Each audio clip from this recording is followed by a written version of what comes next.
For centuries, artists sought pigments that would bring their paintings to life, and one peculiar color known as mummy brown became highly prized in European art studios.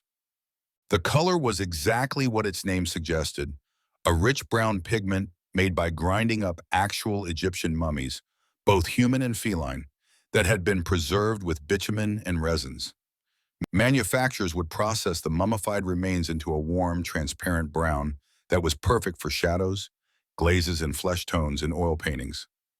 The pigment became particularly popular during the pre-Raphaelite era of the mid-1800s, used by prominent artists for its unique translucent qualities that couldn't be achieved with other colors. What made mummy brown special was its versatility. It could create realistic shadows in portraits and add depth to landscapes that other earth pigments couldn't match. The truth about the pigment's gruesome origin was widely known, but the artistic community largely overlooked this fact until the early 20th century, when awareness and ethical concerns began to grow. As Egyptology gained popularity and archaeological ethics evolved, articles and scholarly papers began questioning the morality of grinding up ancient human remains for paint.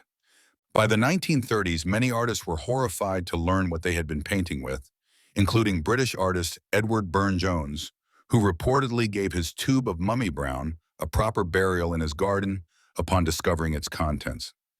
Manufacturers gradually stopped producing the color as supplies of mummies dwindled, and synthetic alternatives were developed that could replicate the warm, transparent qualities without the ethical issues. Today, art conservators can identify paintings containing mummy brown, preserving them as reminders of a strange chapter in art history when the ancient dead were immortalized not just in museums, but in the very artwork hanging on gallery walls.